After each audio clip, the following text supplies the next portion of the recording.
先生跟Nicky Harman 也是我们中文名字叫做韩冰老师，对吗？我记得。好，然后希望大家能够喜欢这场活动。然后下面我们把舞台交给4位老师，谢谢。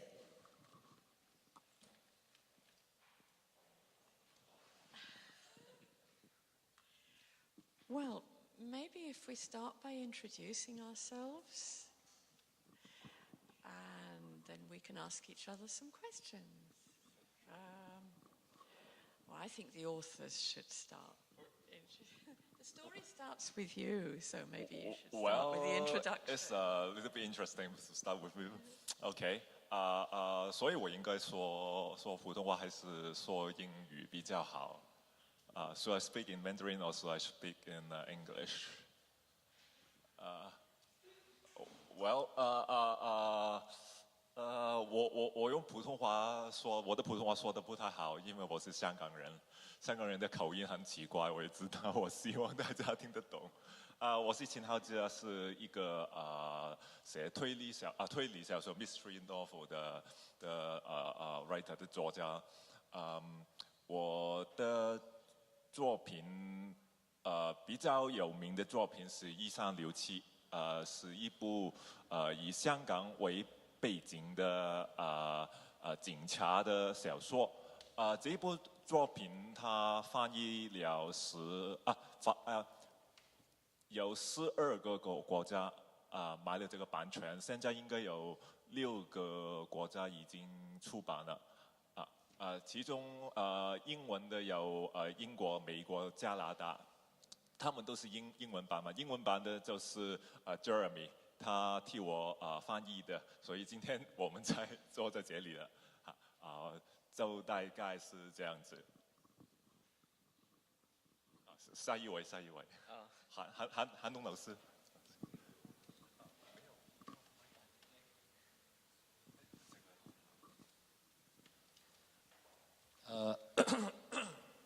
我叫韩东，这个写作已经大概有将近40年的历史。早年嘛，就是在80年代末和90年代，主要是诗歌。新世纪以后，主要是写长篇小说。我的第一个长篇就是 Nicky 翻译的，那么后来他也翻译了我一些诗歌作品和中短篇小说，其他的作品近年来呢也干一点别的事儿，就是和一些艺术家合作，自己呢也导演电影和舞台剧。当然，总而言之吧，都是在我的概念里面都是写作，大致是这样。Right, so I'm a translator. I've translated Han Dong was actually the second book length work that I translated. And as he said, I've translated others of his work and also a number of other authors. For the first 10 years, I was teaching as well as translating, and then I figured that the students knew more than I did, so I better focus on translation. It was actually technical translation that I was teaching, hence the difficulty. I now focus completely on literary translation, and I do promoting of translation as well on the website Paper Republic, and I'm delighted to be here today. Hi, I'm Jeremy Tiang. I'm originally from Singapore and now live in New York. I translated Ho Kei's book, The Borrowed, which was published in the UK, US, and Canada. And the publishers have the best names I've ever come across as publishers. It was Grove in New York, which is less exciting. In the UK, it was Head of Zeus. And in Canada, it was House of Anansi, which I think are fantastic publishing names. I've translated mostly novels and plays from Chinese, from Taiwan, Hong Kong, China, Singapore, and Malaysia. and I also write my own fiction and work for the stage. And yeah, thanks for having me. It's my first time in Macau.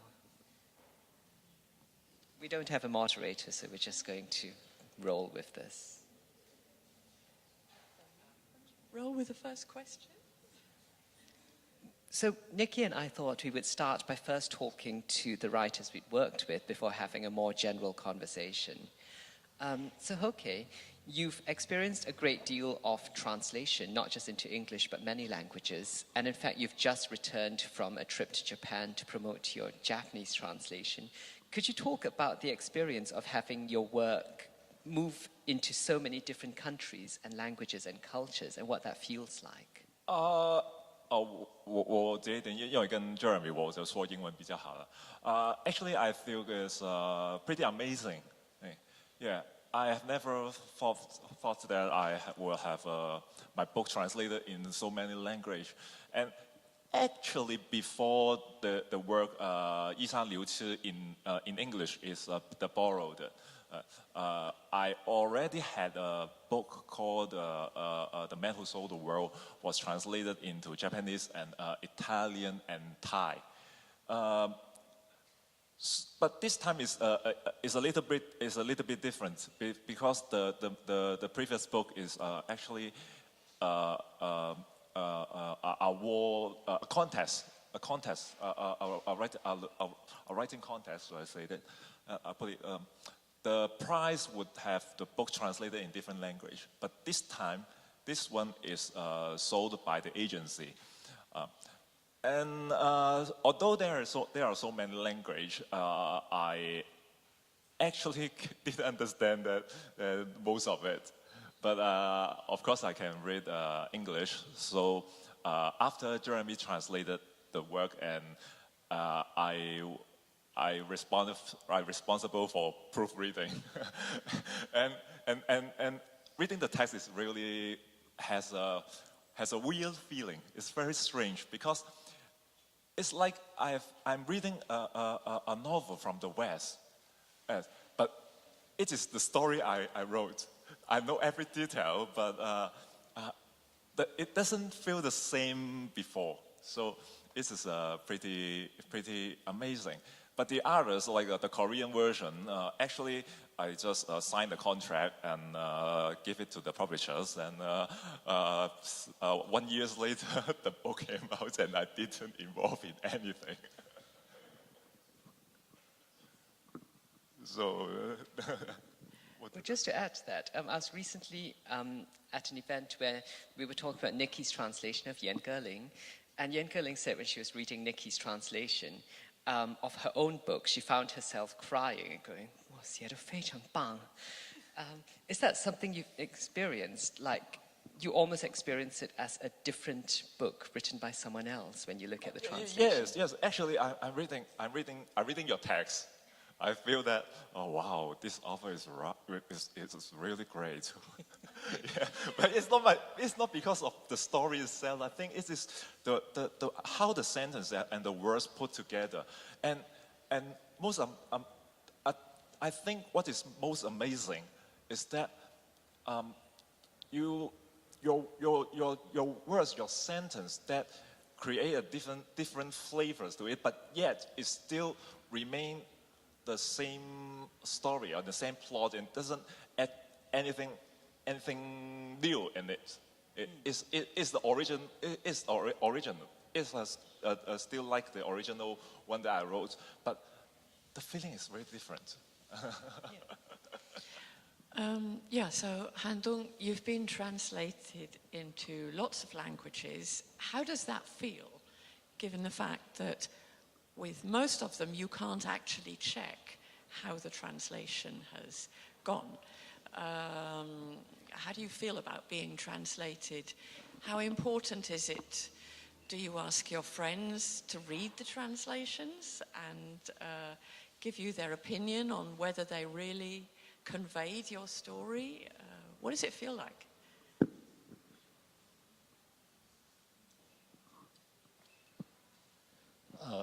对这个翻译的态度，因为那个诗歌诗歌是语言的一种很特别的方式，它要求它是一个语言的可以说很极端，很细腻，是在这样一个层面进行的。所以早年呢，当时我听到了这个美国诗人弗罗斯特说过一句话，大致的意思是，诗歌就是在翻译中失去的部分，就是说诗是不可以翻译的，这个话呢，当时对我的震动是很大的，因为你想，一首诗歌你用了那么多的心血，有那么多在语言里面的微妙之处，这个是怎么把它变成另外一种语言，又能保留这种微妙？我觉得这几乎是不可想象的一件事儿。但是问题是我们这种震动是经常性的，不可能固守在一个点上，否则我们的整个的思考就没有任何进步，所以后来我又读到一句话，那个博尔赫斯他说过，大概的意思就是说，伟大的作品是经得起印刷错误的，不仅是翻译，伟大的作品是经得起印刷错误的。那么这两句话，我好像是很矛盾，是完全不相容的两句话。但是我觉得，写作包括翻译，就是在这样的一个矛盾当中，一个张力当中进行的，甚至我认为，博尔赫斯这句话，更让我受到启发，那至于我对这个自己作品的被 Nicky 的这种翻译，我是不是找别人去核对问别人他的翻译怎么样我觉得我没有那么自恋，完全没有那么自恋。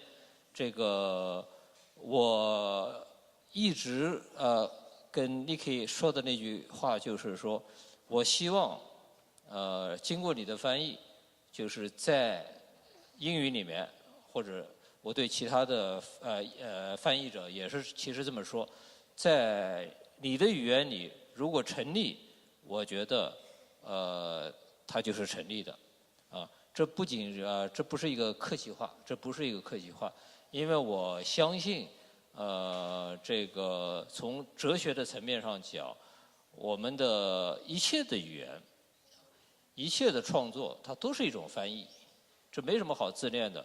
我们对于世界对于世界的了解，我们的语言就是对这个世界这个宇宙，从某种程度上讲，就是进行一种翻译。所以翻译工作不是那么简单的，不是就是把一个东西变成另外一个东西，这个里面它有完全的主观性的余地，有完全的这个创造性的余地，当然它永远由于原作的存在，所以这个它永远它可能是一种矛盾，是一种冲突。OK， 我先讲了那么多。No, I agree that there's a contradiction, a conflict between the original and what the original becomes. But on the whole, obviously, I'm a translator. I feel positive about it. I know people have read Jargon, Striking Root was actually translated as banished in English, and they felt it touched them. So it touched them not directly from the Chinese, but it touched them in the English. And okay, so I think I'd like to go back to Robert Frost and Juan Luis Borges. First of all, Frost. I kind of like to strangle him because I think that I had a look at his Wikipedia entry this morning. I figure he never knew any foreign language and he never went anywhere except America and England. So that's why he was condemning all poetry translation, because he knew nothing about it. Obviously, Borges knew a lot more about translation because he did translation himself. On the other hand, that thing he said is also not very complimentary to poetry, to translation, because what he was saying was a story can survive even a bad translation, which is not terribly complimentary. 不是好话. I kind of like what Umberto Eco, what's he in Chinese? Umberto Eco, the Italian writer and translator. I like what he said about translation. Umberto Eco is very interesting because he's dead now. He was a translator, he was a novelist, and he always had a very close connection to his translators. Maybe his translators didn't like that, but he very minutely examined what his translators did, and he wrote about translation. I suppose what I'm trying to say is I think the process of translation of poetry and prose is very complex, and we don't actually get enough chance to talk about it. It's good to talk about it. This is the first time we've really sat down to talk about it. Otherwise, there's a danger that it becomes a very simplistic relationship. You know, the author says, oh, well, thank heaven someone's translated me. The translator says, thank heaven someone paid me to do a translation. It's good to talk about it and to talk about the way that translation embodies different versions of the original.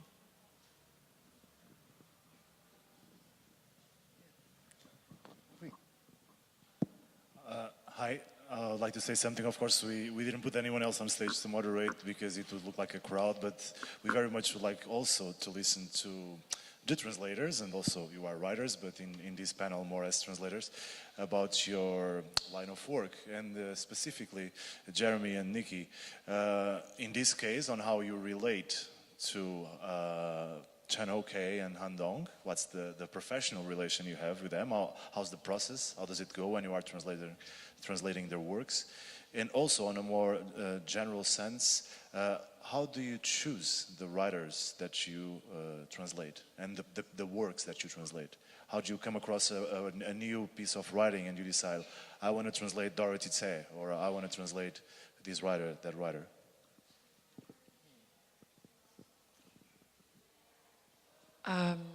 First question, sorry, got myself translated into Chinese. First question, I do like my authors to be alive so that I can ask them questions. And on the whole, they are alive, which is great.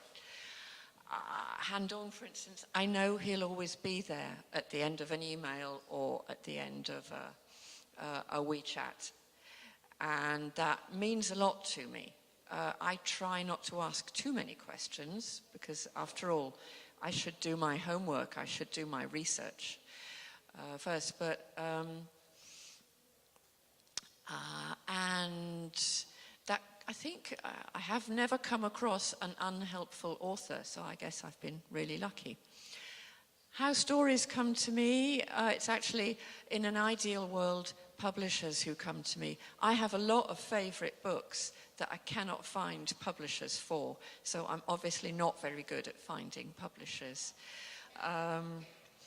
So I actually like it when publishers come to me with their favorite book. That's one of the things I'm not very good at. Once or twice I found a publisher for Striking Route, for Jargon, and one or two other books. Yeah, as with Nicky, with me, it's about 50-50. Half my jobs are things that I discover and bring to publishers, and the other half are things publishers come to me with. As for how to choose what to translate, translation is quite an intimate act. You're spending a lot of time inside a text, trying to bring it into another language, which is like spending a lot of time inside another person's mind. And I've discovered that if it's not someone you're sympathetic with, if you don't have a connection with that person, that can become quite an uncomfortable process because you're getting to know them really well. And you have to want to spend that much time with them. On the upside, this does mean that when there is that connection, and for me that's usually when I'm reading the original Chinese text and I find I can hear it in my head in English, and that means I've got the voice of it. That usually means that I will form some kind of bond with the writer. And as with Nicky, I mostly work with living people so that they're always there, and I try where possible to spend time with them and get to know them as a person, get to know their voice, their actual voice and personality, because that enables me to go into the work. John Berger talks about translation as a process of triangulation, where rather than looking at the text and replicating it, you're looking at the text and trying to replicate the mind that produced those words in a different language. So that's what I go through, trying to almost mind meld with the writer and hopefully produce something that they would have written if they were writing in English.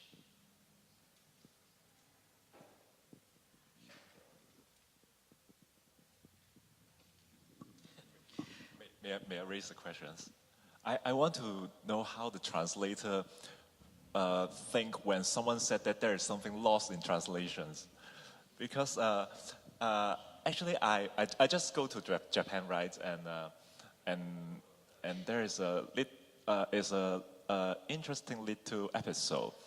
My book in Japanese has already had a second print, but the translator and the editor told me that they've got something wrong in the first print because they didn't aware that it is a mystery novel, so there are always some hints and facts, and they didn't realize that in a certain details that somebody is actually the other person, the same person. That's a little twist, but it is just a minor detail.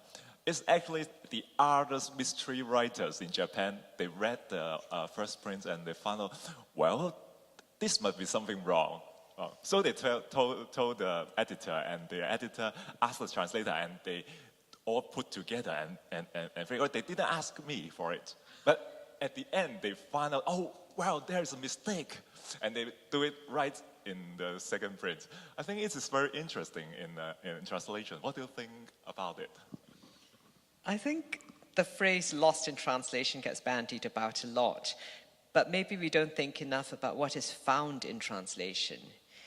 And you lose certain nuances and resonances because different languages operate differently, but you also gain a lot.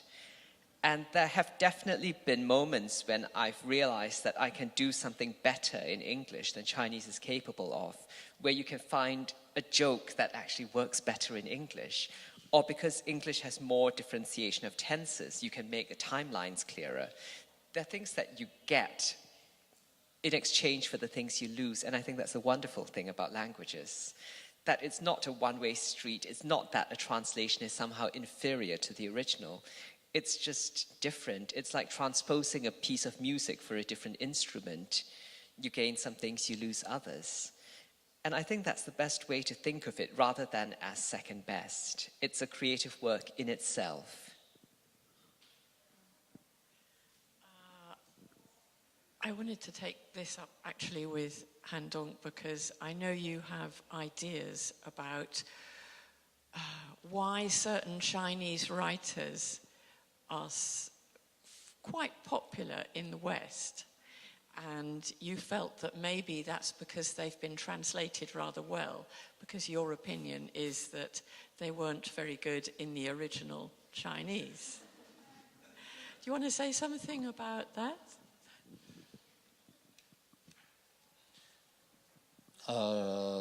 这个是我的一个疑问啊，也是因为我有一种猜测啊，有些中国作家，我认为就是连语文都不及格啊，很多，但是呢，出版社愿意翻译他，汉学家愿意评论他，然后呢，在西方还大卖，我觉得可能是译者功不可没啊，这是那否则这件事不太好解释啊，确实那个就中文而言，那语文都不及格的啊。当然了，他们在中国也可能很有名。那么在大陆这个现象，我们说它有各种机会，有各种方式，只是我觉得，由于这个语言的这个障碍，使得这件事儿在一个比如说在出版、在评论比较正常的一个环境里，它也能获得一种地位。这个事儿我觉得可能和翻译有关啊。因为我所有的这些我都是一种猜测。你比如说，我们看这个艺术作品是吧？我们都知道，可能那个最伟大的作品、最好的作品，你必须看原作。可能二流的作品是吧？你看印刷品，可能就是特别好。这当然都是一些有一点想象的成分在里面。只是我觉得翻译这个里头呢，可能需要讨论的东西挺多，不仅是在这个技术层面，有很多层面，还有一些你比如说，因为我是看译文诗歌，有些诗人。就中文的翻译而言，西方的一些诗人非常之好。那个好，我认为他就是在中文这个现代汉语这个环境里，它成立了。我不会考虑到它是一个来自于哪个国家哪种语言的，就其汉语的翻译，它就很能打动我，或者它就是语言本身非常之好。但有些名气特别大的文学史上一些诗人，那翻译过来，他怎么地在中文里就很差，就是和他的传达的那个名声是不相称的，当然可能这个里面和译者是有关系的，但是有一些比如说很大的大师。不管是谁翻过来，都不尽人意，所以我又猜测，可能有一些东西它是可以翻译的啊，有一些的这种东西是可以翻译的，有一些东西呢，可能是非常难以翻译的，所有这些事情让我觉得，翻译这件事儿呢，它确实不是那么简单的一个事情啊，这是从我的角度去谈论这些啊。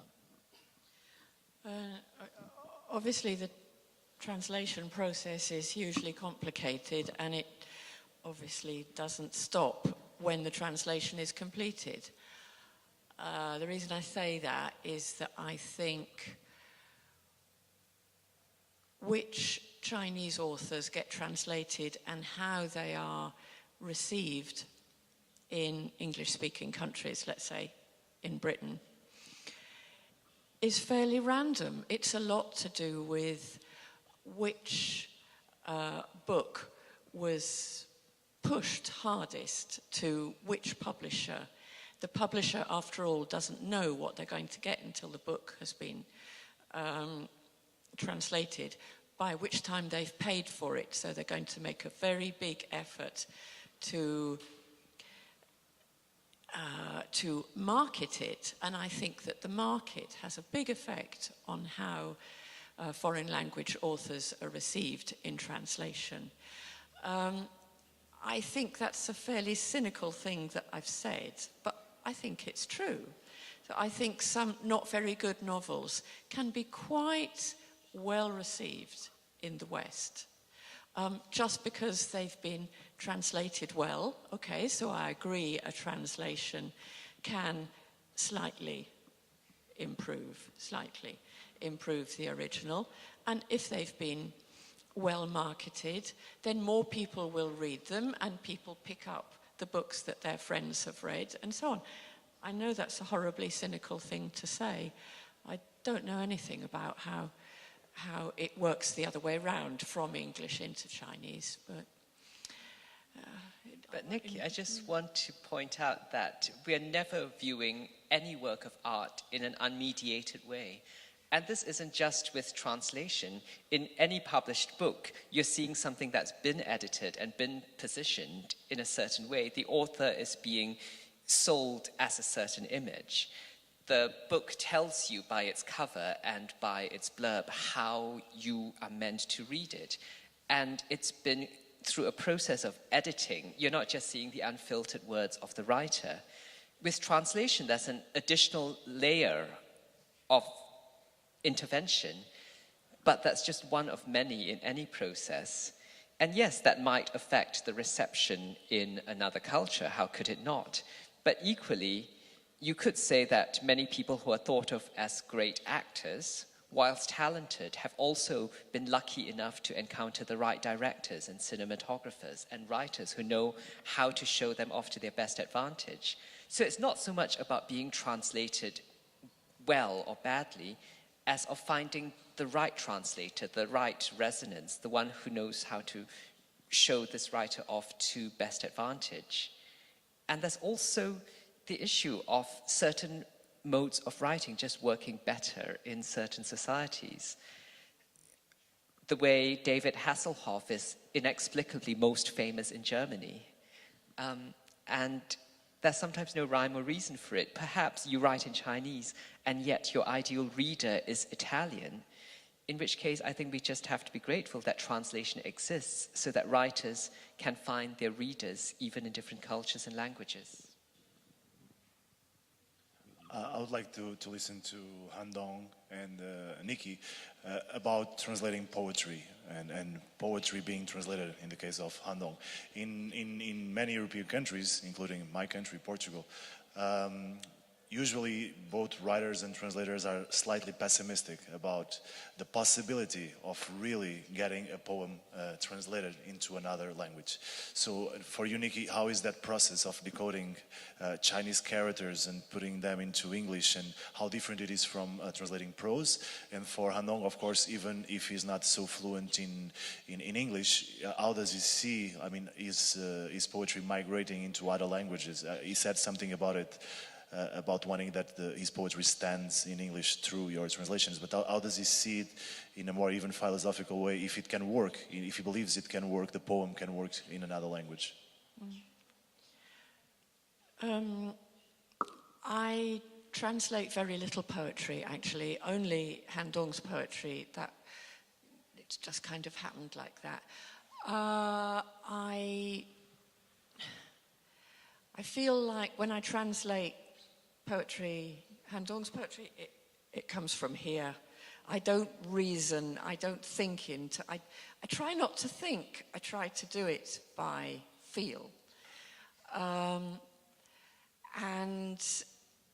I also feel that he doesn't really like to explain, and I respect that, and I actually think that's okay. Well, I'm very pleased to hear that he's now going to write some poetry criticism and write a book about his own poetry in the near future, which I'll be very interested to read. But just as an example, he has a short poem which is called Mu Gong, which could be translated as the woodworker or woodwork as a process, like carpentry. So I asked him, this was quite a few years ago, I said, how would you like me, which do you want me to choose, the person or the process? And he said, do what you want. So, and that I think taught me something. That was a very interesting response. Yeah, so I'd like to know what Han Dong thinks about that.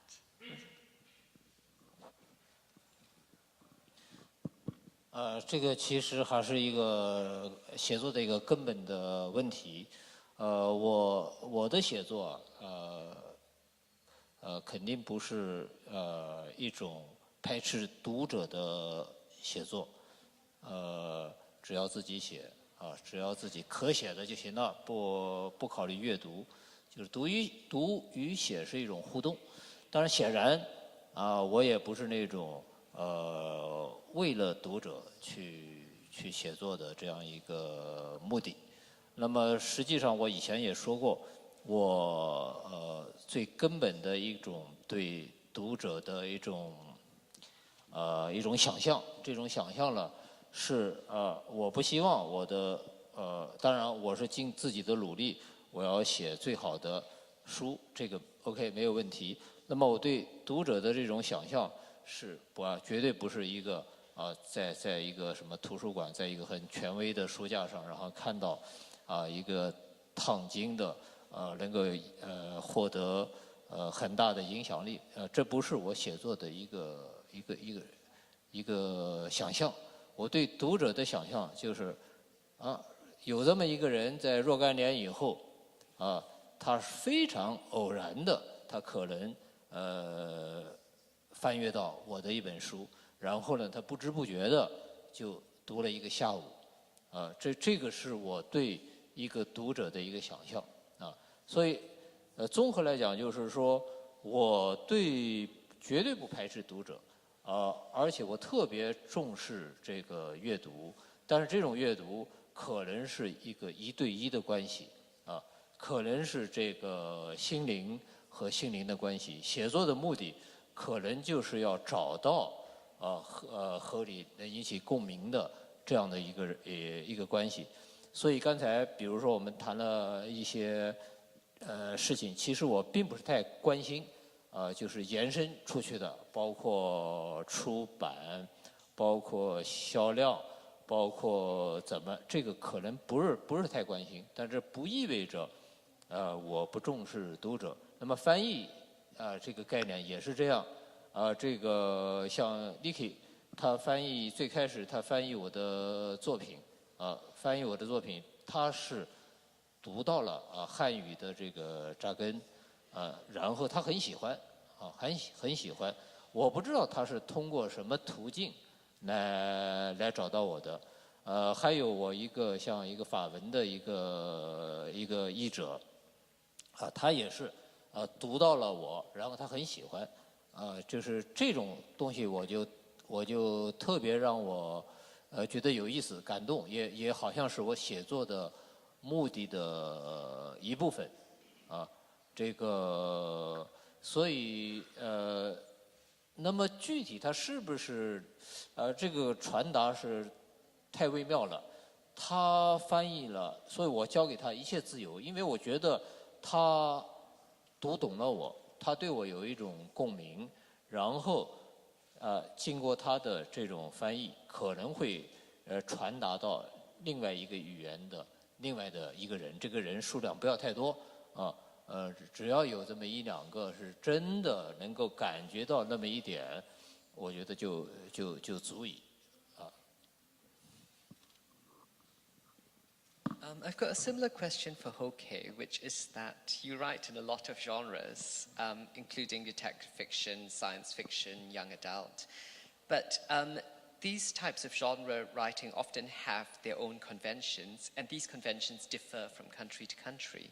So how do you negotiate that, or do you feel it needs to be negotiated in translation? Actually, I can do nothing about it. I think as a writer, I always focus first on the local market. Or I should not use the word market, I should use the word reader, the local readers first. The readers who can understand the background of the story or understand the usual conventions of the story. So I need to do this first. So, but on the other hand, it's actually a dilemma. Especially in a mystery novel, a detective story, there's always some.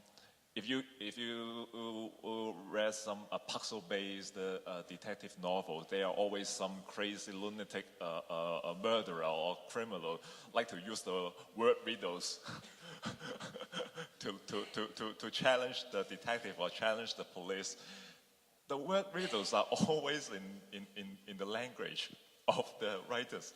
So I always find it's very hard for a certain word riddles, a mystery novel to be translated into other language. Like my favorite detective novel is Gokumondo it's a Japanese novel by Mr. Seishi Yokomiso. I think it's 1950 something. In this story, there is a sentence which is spoke by a monk, and that phrase has two meanings.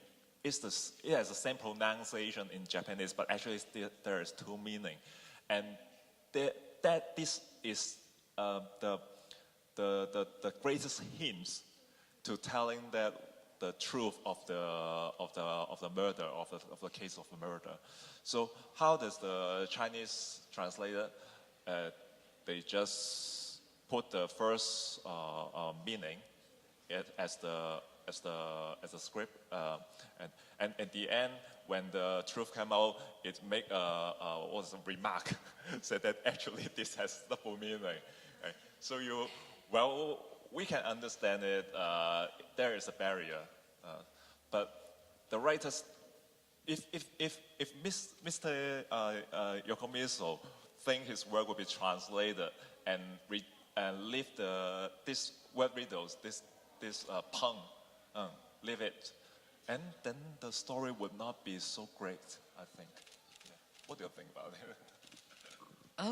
Yeah, I think part of the joy of translated work is that you're experiencing how a different culture thinks and operates.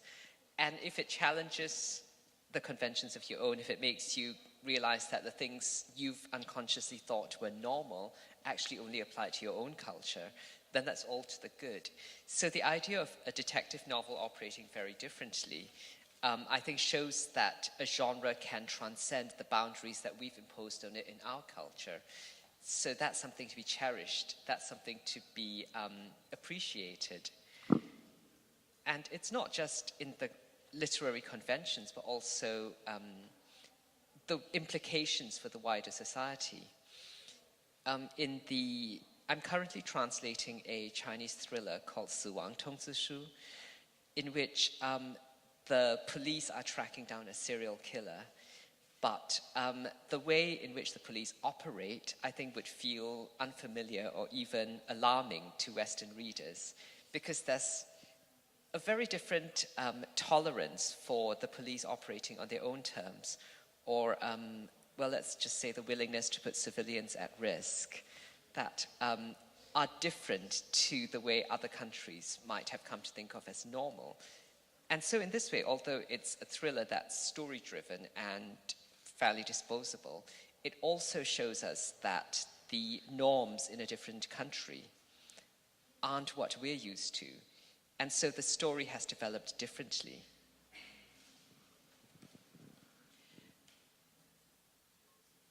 And what's your favorite foreign non-Chinese author and why?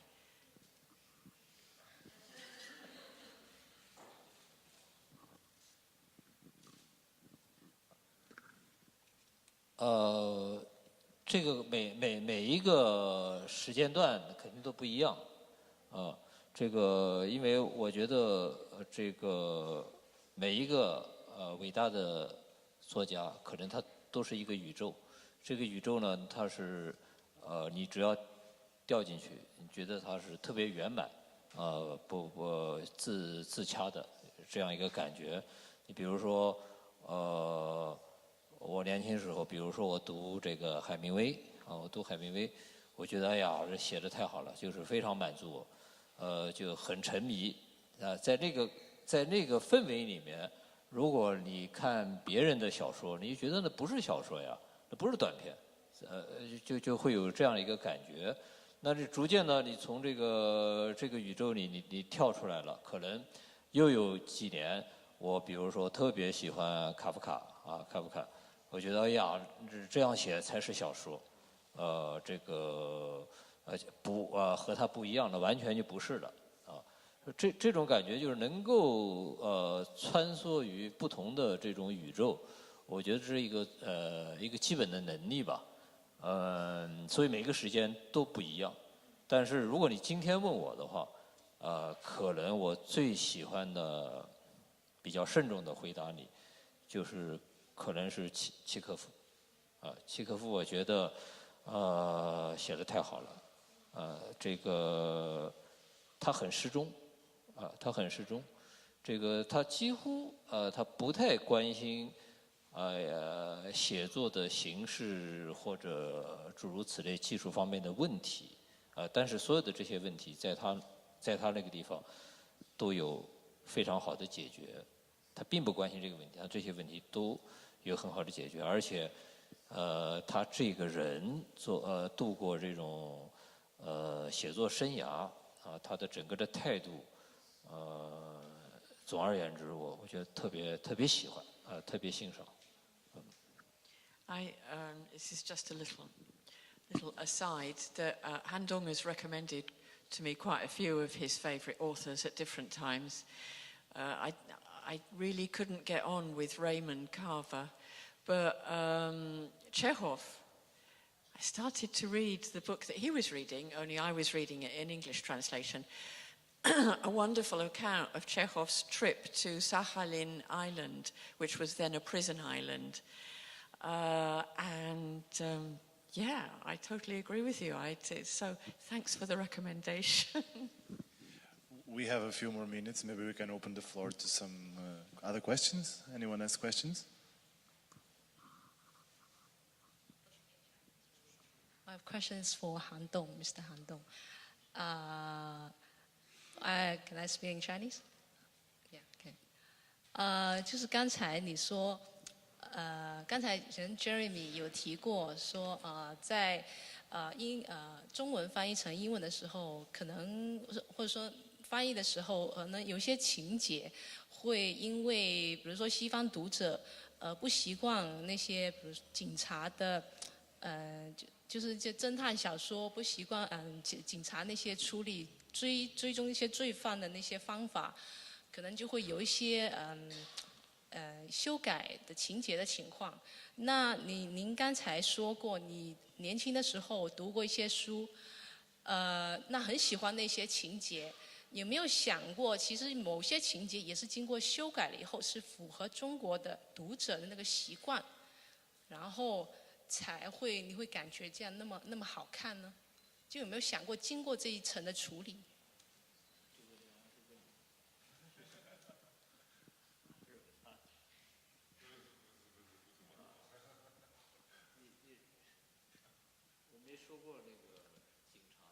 没有，刚才 Jeremy 有提过。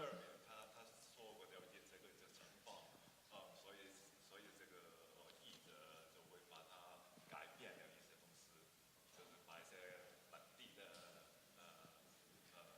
改变了。问我是什么意思？就意思是说，就是从中文到英文那个翻译的过程中，可能会有情节一些改变。那从英文翻译到中文，或者说外文翻译成中文的过程中，也可能会有这种改变。你有没有想过，其实是因为这种改变令到这个作品更加好看呢？其实那个原文可能是有另外一种，就是可能情节就不一样了。当然完全可能。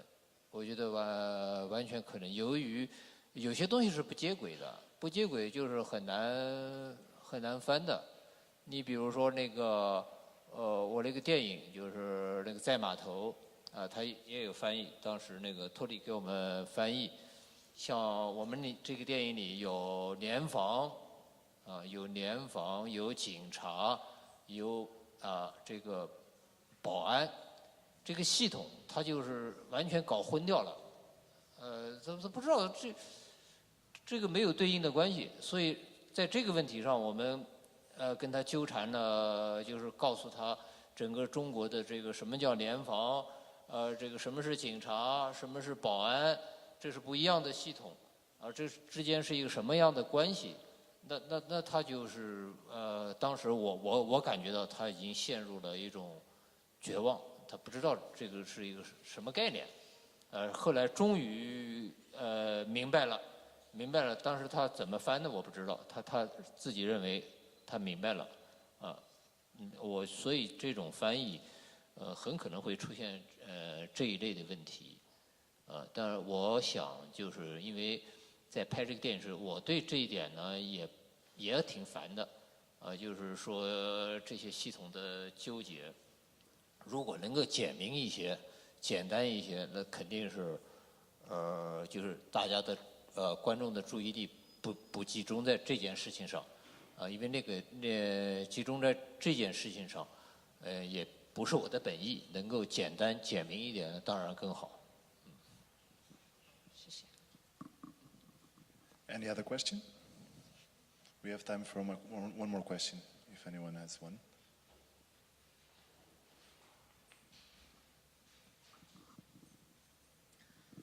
各位老师好，我是现在是念中英翻译的一个大四的学生。我想问一下两位译者，因为现在人工智能它发展越来越厉害，我想问一下你们对人工智能就是对翻译的冲击有什么看法？你们会认为在未来人工智能有可能会取代译者吗？因为现在我们做翻译的时候，我们老师也会推荐大家用一些语料库里面会有一些就是对相同的一些句子可能有不同的译者的一些很好的翻译，会让我们进行借鉴。但是我觉得有可能在未来的话，就是可能会人工智能发展到一定程度，然后机器的文学翻译甚至比人工的文学翻译更好。谢谢。I mean, I think that if computers were ever able to take over literary translation completely, then we'd have reached the point where there was such a thing as a computer with a soul. Because I don't think you can replicate literature without a soul. And by that point, we'd have bigger things to worry about.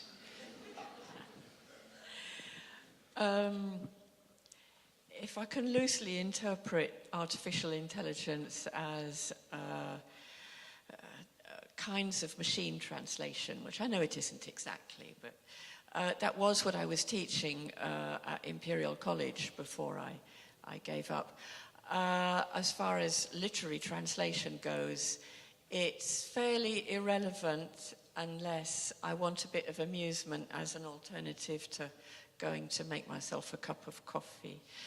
That said, just because of the way it's constructed, using database of material, I have used it to help me with an economics translation, because you can get matching phrases. But for literary translation, not even for European languages, it's